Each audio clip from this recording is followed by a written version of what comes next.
What is no bottom shelf? What is no bottom shelf? What is no bottom shelf? What is no bottom shelf?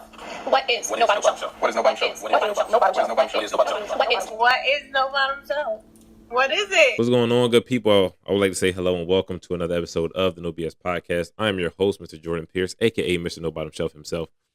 And today, man, well, first of all, I hope y'all had a good week. Hope everybody had a good week. I had I ain't gonna say great week, but better week than last week. Got a few things done, was productive, working like crazy. Had a few days to relax, actually. My kids didn't have any type of sports events this week going on. For I think 1 or 2 days I had like 2 free days. Because normally it's like every day, like right now for the next, I want to say, maybe 10 days, 10 or so days, I think. We have nonstop just movement. So it was good that I got the chance to relax and rest a little bit. But yeah, so hopefully everybody else's week was good too.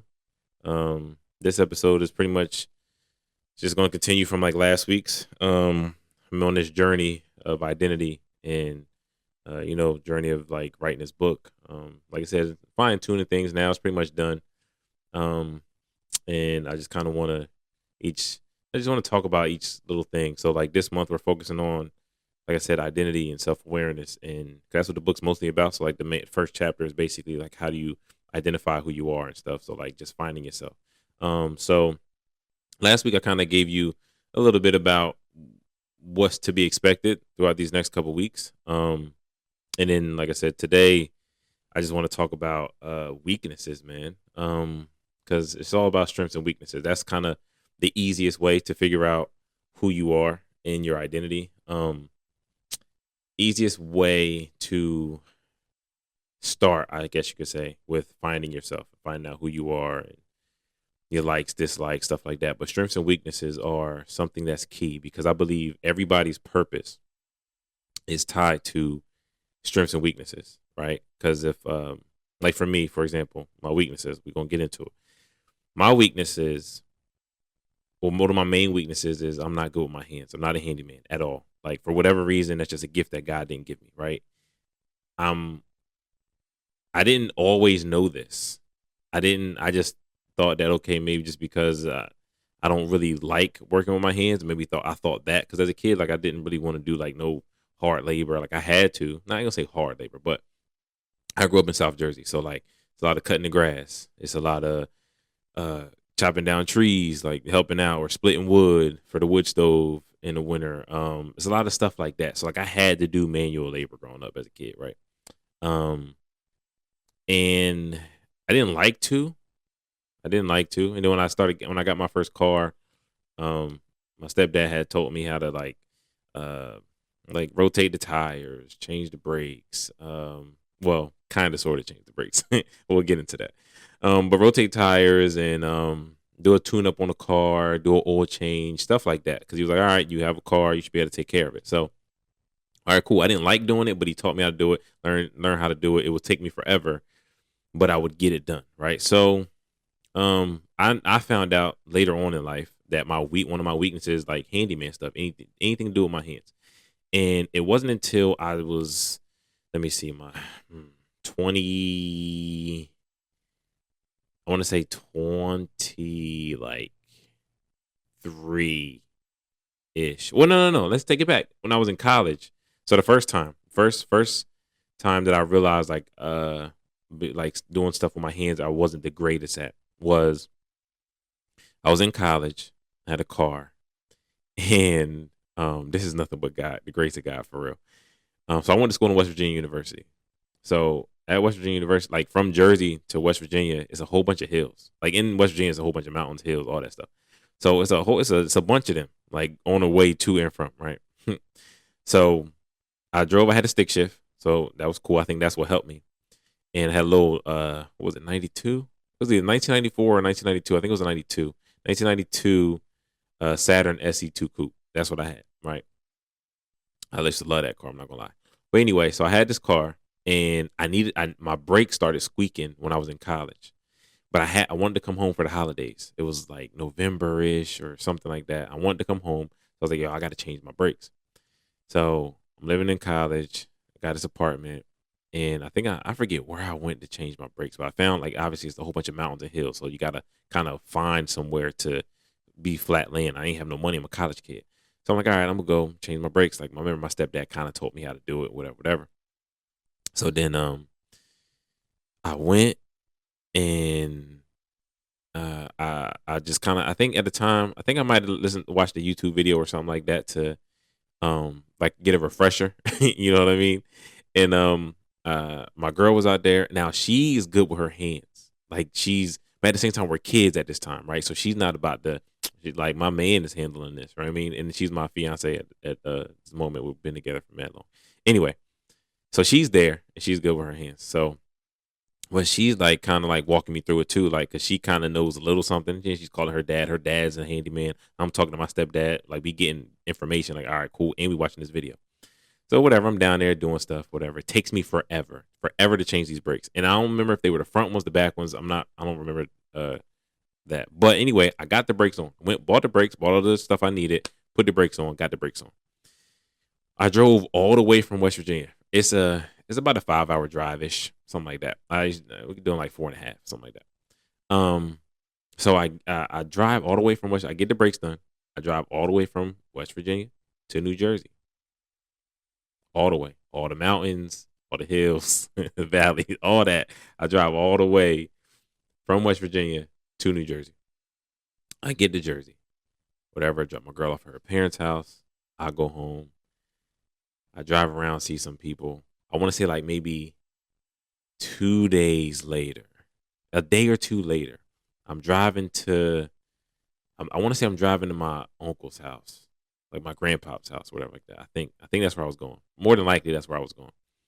And I get to this light, so I'm driving. Mind you, I'm like maybe, let's call it 5 minutes away from my house, right?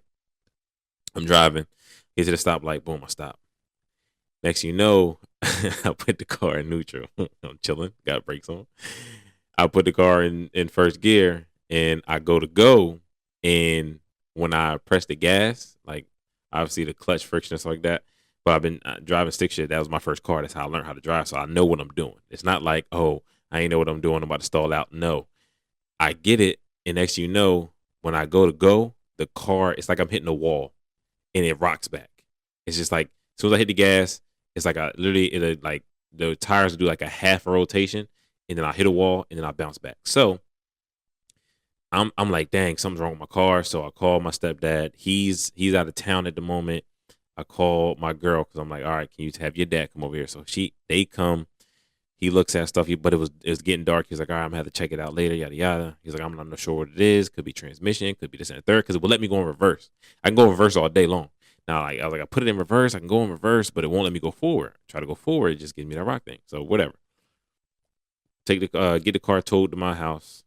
My mom's house, whatever. I'm sitting there, and I want to say maybe a day or two later, my stepdad, he comes back in town, whatever, because he was like working or something. He was a truck driver. So he comes back in town. He calls me. He's like, yo, you're an idiot. Because I wasn't home or something like that. He just was laughing. I hear it in his voice. He's like, yo, you're an idiot. I was like, what happened? He started laughing. He was like, I just looked at your car. I said, okay, so like, what's the damage? You know what I mean? Like, I'm trying to like, yo, do I have a car? Do I have something to get back to school in? Like, can I, you know what I mean? I kind of need a car. And he just started laughing. He goes, bro, you put the brakes on backwards. I can't make this up. He's telling me I put the brakes on backwards. So I put the brakes on, but they were on backwards. How does that even, I still don't even know how that's possible. Like, I'm not, like I said, I'm not a mechanic. I'm not good with my hands. I'm not a handyman at all. But for whatever reason, I put these brakes on backwards. Like I said, by the grace of God, I was able to make it from West Virginia back to Jersey. So that's just a whole nother story. But, and I think me riding down the hill, stuff like that, in neutral and stuff like that, I think that helped a lot. But at the same time, like, I'm riding in mountains, bro. Like, I don't understand how I made it back. But like I said, nothing but God. So that's the first realization I had, that I realized I wasn't good with my hands. Story number 2, the story I tell in my book about, I come back to Jersey from school years later, years after the brake incident, a couple years later. Come back to Jersey. Found out that I'm having a kid. Like, my fiance was We weren't engaged at the time. It was my girl, but it was my girlfriend of like, I don't know, we was probably together at that time, maybe 8 years, something like that ish. So we were serious. It wasn't like, oh, we just got together and had a kid. So we was about to have a baby. Okay, so now I need a job. All right. I'm bouncing from job to job, doing different things, factory work, this and the third, whatever. Really couldn't keep a job because like I really didn't know what I wanted to do. And I didn't really, I don't know, like I said, I wasn't one to want to like do hard labor. And I was young, so young and stupid, but I was like, all right, I need to provide for my kids. So like, regardless, I'm gonna do it. So I'm job to job, factory to factory, whatever, trying to just make more money. And then I come across this Comcast cable technician job. Now, real quick, I had no reason to even apply for this because I know at this point, I kind of know I'm not good with my hands. And I know I shouldn't really be doing this. But at the same time, like I said, I'm trying to provide for my family. And it was making more money than what I was currently making. So you know what? Whatever. What the hell? I'm going to go. Because somebody hit me up. Was like, yo, job fair. Go. I went. Me and my cousin go together because he gets the same email or whatever. We go. We do the interview. We both wind up getting the job. Now my cousin's good with his hands. I'm not. So we go, whatever. I do that job for like a year. But in that year, I forget, I may have had maybe 8-9 months in at this time.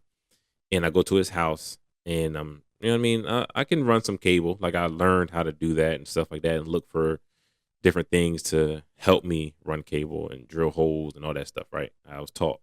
Still not the best at it, but I was taught I could do it. Well, I get to this house. This guy has a problem. I had to drill through his floor. Well, long story short, my drill bit got stuck in his floor. I couldn't get it out. It didn't go through. It got stuck on something, but I couldn't reverse the joint to get it out at all. And I know it was still stuck. He's like, don't worry about it, whatever. I wind up not even being able to install the cable. Like I think I just kind of installed it real kind of stupid. It was wires everywhere. But he said he was like, it's fine. I'll fix it. All right, cool. So then I leave that house. 2 weeks later, my cousin goes to that house to fix a problem.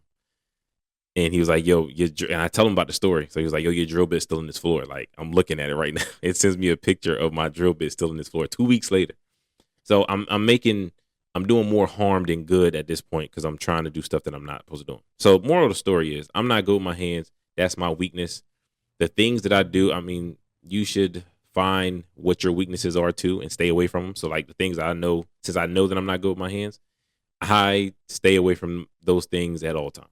I try my best to not do anything that remotely has to do with me being a handyman at all. Like I try to not do it because I know it's not gonna do any good. It's not gonna do myself any good. I'm gonna wind up being in my head and feeling bad. And then if I'm trying to do a service to somebody, it's not gonna be a good service. So their experience is gonna be bad. So I say all that to say, when you figure out what you're not good at, stay away from it. Stay the hell away from it because it's not going to do you or anybody around you any good.